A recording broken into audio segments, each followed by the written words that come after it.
ಪ್ರಜ್ವಲ್ ರೇವಣ್ಣ ಸೂರಜ್ ರೇವಣ್ಣರಂತೆ ನಿಖಿಲ್ ಕುಮಾರಸ್ವಾಮಿಯನ್ನ ಕೂಡ ಕೆಡವೋಕೆ ಸಂಚನ್ನ ರೂಪಿಸಲಾಗಿದೆಯಾ? ಪೊಲೀಸ್ ಇಲಾಖೆಯ ಮೇಲೆ ಕೇಂದ್ರ ಸಚಿವ ಎಚ್.ಡಿ. ಕುಮಾರಸ್ವಾಮಿ ಇಂಥದ್ದೊಂದು ಗಂಭೀರ ಆರೋಪವನ್ನ ಮಾಡಿದ್ದಾರೆ. ದೇವೇಗೌಡರ ಕುಟುಂಬದಲ್ಲಿ ಇನ್ನೊಬ್ಬ ಹುಡುಗ ಇದ್ದಾನೆ, ಉಳಿದಿರುವ ಅವನ ಮೇಲೂ ಕೂಡ ಕೇಸ್ ಹಾಕೋಕೆ ಷಡ್ಯಂತ್ರವನ್ನ ಮಾಡಲಾಗ್ತಾ ಇದೆ. ರಾತ್ರಿ 12 ಗಂಟೆಯವರೆಗೆ ಡಿಜಿ ಕಚೇರಿಯಲ್ಲಿ ಈ ಬಗ್ಗೆ ಚರ್ಚೆಯಾಗುತ್ತೆ. A1 ಆರೋಪಿ ಮಾಡೋದಕ್ಕೆ ಡಿಜಿ ಕಚೇರಿಯಲ್ಲಿ ಚರ್ಚೆಯನ್ನ ಮಾಡ್ತಾರೆ.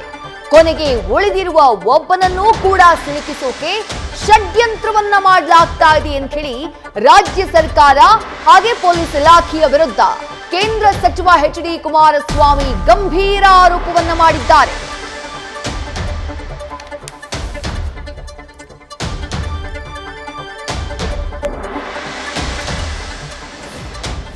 ದಿನ ಆದರೂ ಆತ್ಮಹತ್ಯೆಯಲ್ಲಿ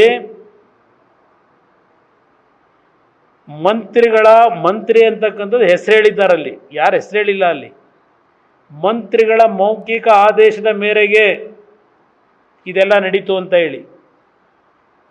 ಯಾರಪ್ಪ ಡಿ ಜಿ ಈ ರಾಜ್ಯದಲ್ಲಿ? ಡಿ ಜಿ ಯಾರಿದ್ದಾರೆ ಇಲ್ಲಿ?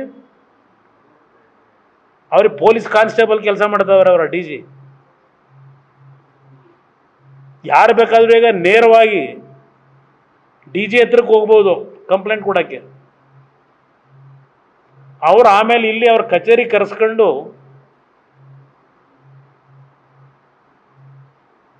ಇಲ್ಲಿ ಕಂಪ್ಲೇಂಟ್ ತಗೊಂಡು ಅವ್ರಗಳ ಹತ್ರ ಇವರು ಟೈಪ್ ಮಾಡಿ ಹೆಬ್ಬೆಟ್ಟು ತಸ್ಕೊಂಡು ಆಮೇಲೆ ಕಳಿಸ್ತಾರೆ ರಾಜ್ಯದ ಬೇರೆ ಬೇರೆ ಠಾಣೆಗಳಿಗೆ ಡಿ ಜಿ ಕಚೇರಿಯಿಂದ.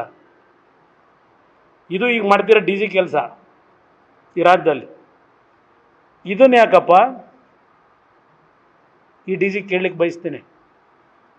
ಆತ್ಮಹತ್ಯೆ ಪತ್ರದಲ್ಲಿ ಒಬ್ಬ ಮಂತ್ರಿಯ ಮೌಖಿಕ ಆದೇಶ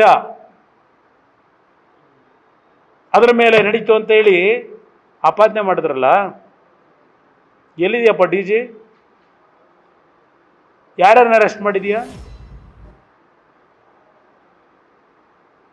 ಅಲ್ಲೆಲ್ಲೋ ರಾಮನಗರದಲ್ಲಿ ಮೊನ್ನೆ ಯಾವುದೋ VSSN ಸೊಸೈಟಿ ಚುನಾವಣೆ 2 ಬಾರಿ ದಿನಾಂಕ ಘೋಷಣೆ ಮಾಡಿ ಚುನಾವಣೆ ಡೆಫರ್ ಮಾಡಿಸ್ತೀರಿ ನಿಮ್ಮ ಯೋಗ್ಯತೆಗೆ ಸರ್ಕಾರಕ್ಕೆ. ಒಂದು ರಾಮನಗರದಲ್ಲಿ ಚುನಾವಣೆ ನಡೆಸೋದಕ್ಕೆ VSSN ಸೊಸೈಟಿದು 2 ಬಾರಿ ಮುಂದಕ್ಕೆ ಹಾಕಿಸ್ತೀರಿ. ಅದರ ಬಗ್ಗೆ ಪ್ರತಿಭಟನೆ ಮಾಡೋಕ್ಕೆ ಹೋದವ್ರನ್ನ ನಿಮ್ಮ ಇಲಾಖೆ ಯಾವ್ಯಾವ ಪದಬಳಕೆ ಮಾಡ್ತೀರಿ?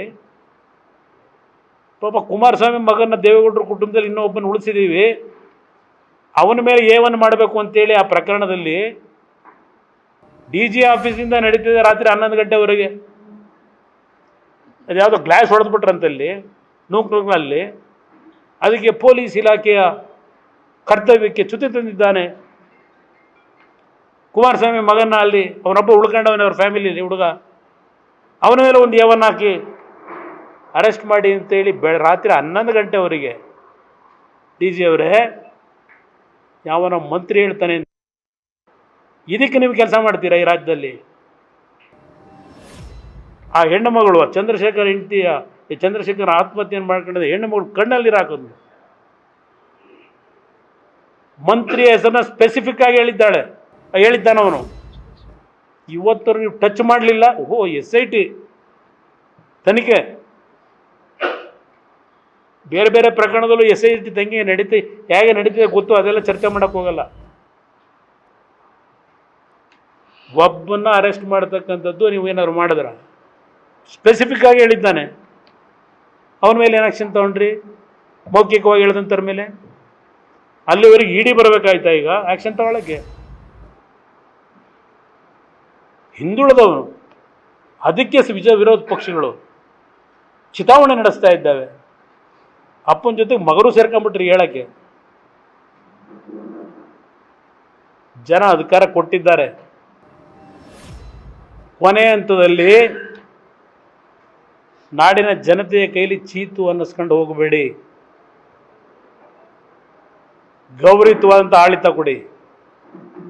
ಆ ಹಿಂದುಳಿದ ವರ್ಗದ ಬಗ್ಗೆ ಇವತ್ತೇನು ರಕ್ಷಣೆ ಪಡೀಲಿಕ್ಕೆ ಹೆಸರು ಹೇಳಿದ್ದೀರಿ, ಆ ಹಿಂದುಳಿದ ವರ್ಗಗಳ ಹೆಸರಿಗೆ ಕಳಂಕ ತರ್ತಕ್ಕಂಥ ರೀತಿಯಲ್ಲಿ ನಿಮ್ಮ ಆಡಳಿತವನ್ನ ಇವತ್ತೇನು ನಡೆಸ್ತಾ ಇದ್ದೀರಿ? ನಿಜಕ್ಕೂ ಆ ಹಿಂದುಳಿದ ವರ್ಗಗಳಿಗೆ ಗೌರವ ಕೊಡಬೇಕು ಅಂತ ಇದ್ರೆ ಈ 1.25 ವರ್ಷದಲ್ಲಿ ಏನೇನು ಮಾಡ್ಕೊಂಡಿದ್ದೀರಿ ಅದು ಒಂದು ಕಡೆ ಇಟ್ಟು ಮುಂದಕ್ಕಾದರೂ ಆ ವರ್ಗಗಳಿಗೆ ಗೌರವ ತರ್ತಕ್ಕಂಥ ಕೆಲಸ ಮಾಡಿ. ಮತ್ತಷ್ಟು ಡೀಟೇಲ್ಸ್ ನಮ್ಮ ಪ್ರತಿನಿಧಿ ಮಂಜುನಾಥ್ ನೀಡ್ತಾ ಹೋಗ್ತಾರೆ. ಮಂಜುನಾಥ್, ಬಹಳ ಗಂಭೀರವಾದ ಆರೋಪ ರಾಜ್ಯ ಸರ್ಕಾರ ಹಾಗೆ ಪೊಲೀಸ್ ಇಲಾಖೆಯ ವಿರುದ್ಧ.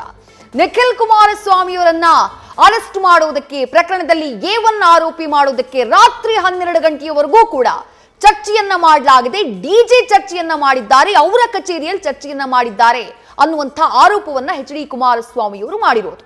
ಯಾವ ಕಾರಣಕ್ಕಾಗಿ? ಹಾಗಾದ್ರೆ ಆ ಪ್ರಕರಣ ಏನು? ಆ ಪ್ರಕರಣದಲ್ಲಿ ನಿಖಿಲ್ ಕುಮಾರಸ್ವಾಮಿಯವರನ್ನ A1 ಮಾಡುವ ವಿಚಾರಕ್ಕೆ ಸಂಬಂಧಪಟ್ಟ ಹಾಗೆ ಚರ್ಚೆ ನಡೆದಿರೋದು ಯಾವ ಕಾರಣಕ್ಕಾಗಿ ಅಂತ ಹೇಳಿ? ವಿದ್ಯಾಶ್ರೀ, ಏನು ಇವತ್ತು ಮಾಜಿ ಮುಖ್ಯಮಂತ್ರಿ ಜೊತೆಗೆ ಕೇಂದ್ರ ಸಚಿವರಾಗಿರುವಂಥ HD ಕುಮಾರಸ್ವಾಮಿ ಅವರು ರಾಜ್ಯ ಸರ್ಕಾರ ಜೊತೆಗೆ DGIG ಅವರ ವಿರುದ್ಧ ನೇರವಾಗಿ ವಾಗ್ದಾಳಿಯನ್ನ ನಡೆಸುವಂತ ಕೆಲಸವನ್ನ ಮಾಡಿರುವಂಥದ್ದು. ಪ್ರಮುಖವಾಗಿ ಏನು ವಾಲ್ಮೀಕಿ ನಿಗಮದ ಒಂದು ಹಗರಣದಲ್ಲಿ ಚಂದ್ರಶೇಖರ್ ಆತ್ಮಹತ್ಯೆ ಮಾಡಿಕೊಂಡಂಥ ವ್ಯಕ್ತಿ ಡೆತ್ ನೋಟ್ ಬರೆದಿಟ್ಟರು ಕೂಡ, ಅಂದ್ರೆ ಸಚಿವರೊಬ್ಬರ ಮೌಖಿಕ ಸೂಚನೆ ಮೇರೆಗೆ ಏನು ಈ ಒಂದು ಹಗರಣ ಅಥವಾ ಹಣವನ್ನು ವರ್ಗಾವಣೆ ಮಾಡಿದ್ದೀವಿ ಅನ್ನೋ ಒಂದು ಮಾತನ್ನ ಸ್ಪಷ್ಟವಾಗಿ ಬರೆದಿದ್ರು ಕೂಡ ಅವರ ವಿರುದ್ಧ ಯಾವುದೇ ರೀತಿಯ ಒಂದು ಕ್ರಮಗಳನ್ನ DGIG ಪೊಲೀಸರು ಅಥವಾ ಪೊಲೀಸ್ ಇಲಾಖೆ ಯಾವುದೇ ರೀತಿಯ ಕ್ರಮ ತೆಗೆದುಕೊಂಡಿಲ್ಲ. ಆದರೆ ಮೊನ್ನೆ ಏನು ರಾಮನಗರದಲ್ಲಿ ಸ್ಥಳೀಯ ಸಂಘದ ಒಂದು ಚುನಾವಣೆ ಇತ್ತು, ಆ ಚುನಾವಣೆಯನ್ನ ರಾಜ್ಯ ಸರ್ಕಾರ ನಡೆಸದೆ 2 ಬಾರಿ ಮುಂದೂಡಿಕೆ ಮಾಡುವಂತ ಕೆಲಸವನ್ನು ಮಾಡಿತು. ಹೀಗಾಗಿ ಈ ಒಂದು ವಿಚಾರವನ್ನ ಮುಂದಿಟ್ಕೊಂಡು ನಿಖಿಲ್ ಕುಮಾರಸ್ವಾಮಿ ಅವರು ರಾಮನಗರದಲ್ಲಿ ಒಂದು ಪ್ರತಿಭಟನೆಯನ್ನ ಮಾಡಿದ್ರು. ಆ ಸಂದರ್ಭದಲ್ಲಿ ಒಂದು ಗ್ಲಾಸ್ ಅನ್ನ ಅಲ್ಲಿ ಒಂದು ಸಂಘದ ಒಂದು ಗ್ಲಾಸ್ ಒಡೆದೋಗಿತ್ತು. ಹಾಗಾಗಿ ಪೊಲೀಸರು ಇಲಾಖೆ ಕೂಡ ಈ ಒಂದು ವಿಚಾರವಾಗಿ ಏನು ನಿಖಿಲ್ ಕುಮಾರಸ್ವಾಮಿ ಪೊಲೀಸ್ ಕರ್ತವ್ಯಕ್ಕೆ ಅಡ್ಡಿಪಡಿಸಿದ್ದಾರೆ ಅನ್ನೋ ಒಂದು ಆರೋಪದ ಮೇರೆಗೆ A1 ಆರೋಪಿಯನ್ನ ಮಾಡಬೇಕು ಅನ್ನೋದು ವಿಚಾರವಾಗಿ ಸಾಕಷ್ಟು ಚರ್ಚೆನ ಮಾಡಿದೆ ಅನ್ನೋದು ಕುಮಾರಸ್ವಾಮಿ ಅವರ ನೇರ ಆರೋಪ ಆಗಿರುವಂಥದ್ದು. ಗಂಭೀರವಾದಂಥ ಪ್ರಕರಣಗಳಲ್ಲಿ ಏನು ಆತ್ಮಹತ್ಯೆ ಮಾಡಿಕೊಂಡಂಥ ವ್ಯಕ್ತಿ ಒಂದು ಡೆತ್ ನೋಟ್ ಇದ್ರು ಕೂಡ ಪೊಲೀಸ್ ಇಲಾಖೆ ಯಾವುದೇ ರೀತಿಯವನ್ನ ಕ್ರಮವನ್ನು ತೆಗೆದುಕೊಂಡಿಲ್ಲ. ಆದರೆ ಒಂದು ಗ್ಲಾಸ್ ಅನ್ನು ಹೊಡೆದಿರೋ ಕಾರಣಕ್ಕೆ ನಿಖಿಲ್ ಕುಮಾರಸ್ವಾಮಿಯನ್ನ A1 ಆರೋಪಿಯನ್ನ ಮಾಡಲಿಕ್ಕೆ ತಡರಾತ್ರಿವರೆಗೂ ಕೂಡ ಕೂತು ಚರ್ಚೆ ಮಾಡಿರುವಂಥದ್ದು ಇದು ಇವರು ಮಾಡ್ತಿರುವಂಥ ಕೆಲಸ. ಯಾಕಂದ್ರೆ ಈಗಾಗಲೇ ಪ್ರಜ್ವಲ್ ರೇವಣ್ಣ ವಿರುದ್ಧ ಒಂದು ದೂರುಗಳನ್ನ DGIG ಕಚೇರಿಯಲ್ಲೇ ತೆಗೆದುಕೊಂಡು ಅಲ್ಲಿಂದ ಪೊಲೀಸ್ ಠಾಣೆಗಳಿಗೆ ರವಾನೆ ಮಾಡುವಂಥ ಕೆಲಸವನ್ನ ಮಾಡಲಾಗಿದೆ ಅನ್ನೋದು ಕುಮಾರಸ್ವಾಮಿ ಅವರ ನೇರ ಆರೋಪ. ಜೊತೆಗೆ ಸೂರಜ್ ರೇವಣ್ಣ ವಿರುದ್ಧ ಪ್ರಕರಣದಲ್ಲೂ ಕೂಡ ನೇರವಾಗಿ DG ಅವರೇ ಒಂದು ಕಂಪ್ಲೇಂಟ್ಗಳನ್ನ ತೆಗೆದುಕೊಂಡು ನಂತರ ಪೊಲೀಸ್ ಠಾಣೆಗಳಿಗೆ ವರ್ಗಾವಣೆ ಮಾಡಿದ್ದಾರೆ. ಆದರೆ ಈ ಒಂದು ವಾಲ್ಮೀಕಿ ಪ್ರಕರಣದಲ್ಲಿ ಡೆತ್ ನೋಟ್ ಇದ್ರು ಕೂಡ ಕ್ರಮ ತೆಗೆದುಕೊಂಡಿಲ್ಲ ಅನ್ನೋದು ಕುಮಾರಸ್ವಾಮಿ ಅವರ ನೇರ ಆರೋಪ ಆಗಿರುವಂಥದ್ದು. ಇಲ್ಲಿ DGIG ಅವರು ಒಂದು ಕಾನ್ಸ್ಟೇಬಲ್ ರೀತಿ ವರ್ಕ್ ಮಾಡ್ತಾ ಇದ್ದಾರೆ ಅನ್ನೋ ಒಂದು ಆರೋಪನ ಮಾಡಿ ನೇರವಾಗಿ ವಾಗ್ದಾಳಿಯನ್ನ ನಡೆಸುವಂತ ಕೆಲಸವನ್ನ ಮಾಡಿರುವಂಥದ್ದು. ಸರ್ಕಾರ ನಿಜಕ್ಕೂ ಕೂಡ ಏನು ವಾಲ್ಮೀಕಿ ಹಗರಣದಲ್ಲಿ ಒಂದು ತನಿಖೆ ನಡೆಸಬೇಕಾದ್ರೆ ಇಲ್ಲಿವರೆಗೂ ಕೂಡ ಮಾಜಿ ಸಚಿವರಾಗಿರ್ಬೋದು ಜೊತೆಗೆ ಶಾಸಕರನ್ನ ವಿಚಾರಣೆ ಮಾಡೋದಾಗ್ಲಿ ಅಥವಾ ಅವರನ್ನ ವಶಕ್ಕೆ ಪಡೆಯೋದಾಗ್ಲಿ ಒಂದು ಪಾರದರ್ಶಕವಾದಂಥ ತನಿಖೆಯನ್ನು ನಡೆಸ್ತಿಲ್ಲ.